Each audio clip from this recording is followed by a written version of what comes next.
आज ही डाउनलोड करें और अपने पसंदीदा शोज का आनंद लें। हिट एंड रन केस का रहस्य और गहरा हो गया है। पुलिस ने भी अपनी जांच और तेजी से शुरू कर दी है। सर, इस घटना पे आप क्या कहना चाहेंगे? क्या छूट दे रखी है शहर में अमीरों को गरीब इंसान को कुचलने की? आइए हम बताते हैं आपके लिए कि ग्वालियर की जनता कितनी भड़की हुई है। बस कर दो रीत, बंद करो बुआ जी का दोष देना, उन्हें गुनहगार साबित करना। मैं परेशान हो चुका हूँ डेली डेली के दोष से। फिक्स मेरी बात तो सुनिए। क्या सुनो? क्या अब सड़क पे भी नहीं? उन्हीं तो ये सब बंद करेगी। उस अमीर जादी को कड़ी से कड़ी सजा मिलनी चाहिए। उन्नति, मेरी बात सुनो। तुम जो बुआ जी को समझती हो ना, वो वैसी नहीं है। ऐसा बहुत कुछ है जो तुम बुआ जी के बारे में नहीं जानती। और इस घर में जो कुछ भी बुरा हुआ है, कहीं ना कहीं उसमें बुआ जी का ही हाथ है।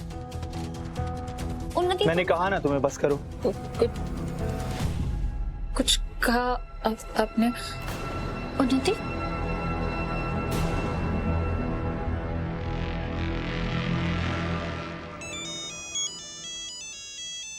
हाँ ध्रुव। हाँ दीदू, तूने वो हिट एंड रन केस वाली न्यूज सुनी? वो उन्नति के फोन में अभी चल रहा था, तो थोड़ी न्यूज सुनी थी हिट एंड रन केस के बारे में। क्यों, क्या हुआ? वो मरने वाला मेरा दोस्त अनमोल था। अनमोल? वो जो तेरा 9th स्टैंडर्ड से दोस्त था, वही ना? हाँ दीदू, पता नहीं वो लश्कर रोड पर कोई उसे गाड़ी से मारकर भाग गया। तू फिक्र मत कर, मुझसे जो बन पड़ेगा ना मैं करूंगी अनमोल और उसकी फैमिली के लिए।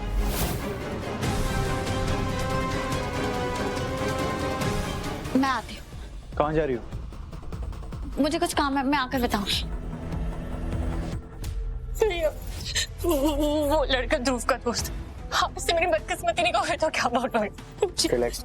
मैं कैसे रिलैक्स हो जाऊँ? अब तो इस केस में रीत भाभी भी इन्वॉल्व हो गई। जब तक उन्हें सच नहीं पता चलेगा वो नहीं, वो तो वैसे भी मेरी दुश्मन है। वो तो जेल में जाती। भैया मुझे जेल नहीं जाना, मुझे जेल नहीं जाना। मैंने कहा ना तुझे, मैं तुझे कुछ नहीं होने दूंगा, तो मैं तुझे कुछ नहीं होने दूंगा। मुझे बहुत डर लग रहा और ऐसे ये परेशान शक्ल लेके मत घूम रहे, नॉर्मल रहे। जेल नहीं जाना।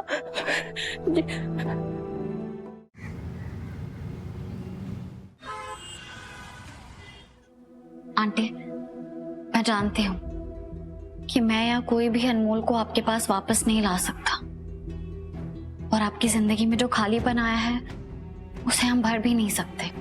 पर हम पूरी कोशिश करेंगे कि आपको न्याय मिले, और कम से कम आपको वो मुआवजा भी मिले, जिससे कुछ तो भरपाई हो सके आपके उस नुकसान की जो एक लापरवाह इंसान की वजह से आपको हुआ है। आंटी, आपको कोई प्रॉब्लम तो नहीं है अगर मैं आपकी बातें रिकॉर्ड करूं तो? Thank you. रेडी? यहाँ सवाल एक्सीडेंट का नहीं, बल्कि हिट एंड रन केस का है। यहाँ सवाल है न्याय का।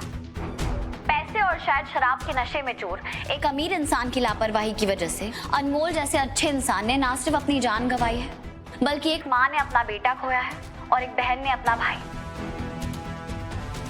और अब हमें एक जागरूक समाज की तरह इस सब से अपना मुंह नहीं फेरना है। हमें अनमोल के परिवार की आवाज के साथ अपनी आवाज मिलानी है, ताकि प्रशासन तक इस परिवार का दर्द और इनकी आवाज पहुंच सके, और जो भी अनमोल का मुजरिम है उसे जल्द से जल्द सजा मिल सके, और इस परिवार को जो नुकसान पहुंचा है उसका उन्हें वो मुआवजा मिल सके जिसके ये हकदार है। अब अनमोल की मम्मी खुद आप सबके सामने अपील करेंगी कि आप उनकी न्याय दिलाने में मदद कीजिए। मेरे बच्चे के कोई बहुत बड़े बड़े सपने नहीं थे। वो तो बस इतना कमाना चाहता था कि हमारा घर चला सके और एक दिन मुझे शिरडी ले जा सके। बस यही सपना था मेरे बच्चे का। मेरी भी बस यही गुजारिश है कि पुलिस अपना काम करे और मेरे बच्चे के मुजरिम को सजा दिलाए, ताकि मेरे बच्चे को न्याय मिल सके और हमारे घाव जो अभी भी ताजा है शायद उनका दर्द थोड़ा कम हो सके।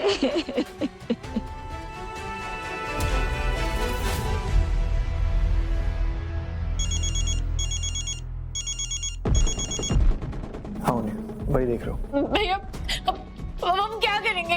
रीत भाभी तो इंसाफ का झंडा लेके इस केस के पीछे पड़ गई है। तो चिंता मत कर, मैं सब संभाल लूंगा। उन्हीं मैं तुझे थोड़ी देर में कॉल करता हूँ। भैया हेलो भाई, भैया तो कुछ नहीं कर पाएंगे। अब जो करना है ना मुझे ही करना होगा।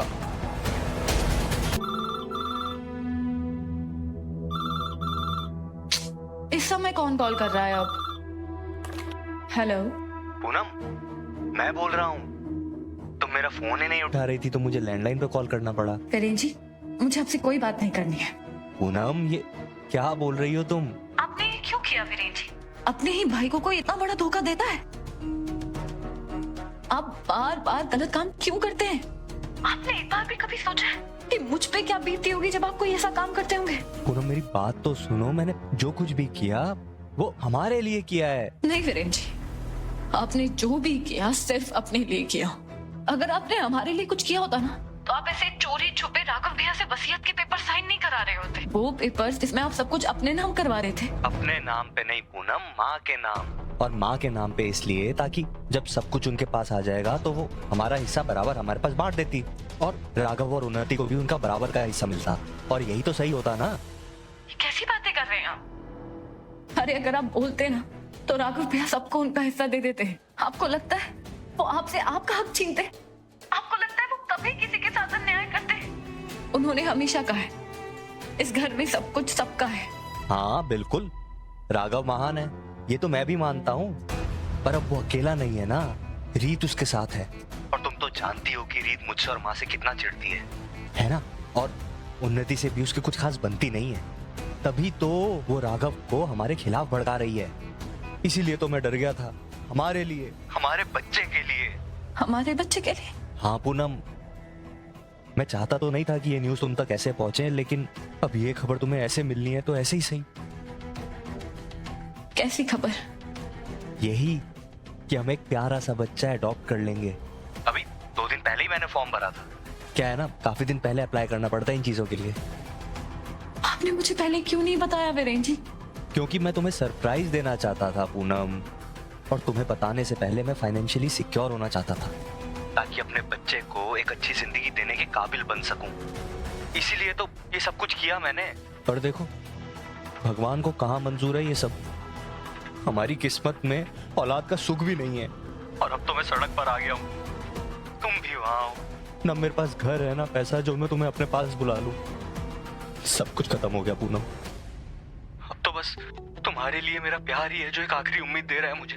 यही है जो मुझे इस मुश्किल समय में संभाल रहा है। कुछ खाया आपने?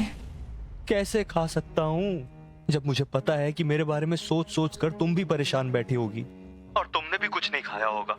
तो पगली, जब तुम भूखी बैठ सकती हो मेरे लिए तो मैं कुछ भी कैसे खा सकता हूँ? कैसे? I'm sorry वीरेन जी। आप मुझे बताइए आप कहाँ हैं? मैं अभी खाना लेकर आती हूँ, फिर साथ में बैठ के खाएंगे। पूनम, वो जो गली है ना वहां पे, उसके पीछे से आ जाना। अब पूनम वो मोहरा बनेगी जिससे मैं इस घर में वापस आऊंगा और उस रीत का हिसाब करूंगा।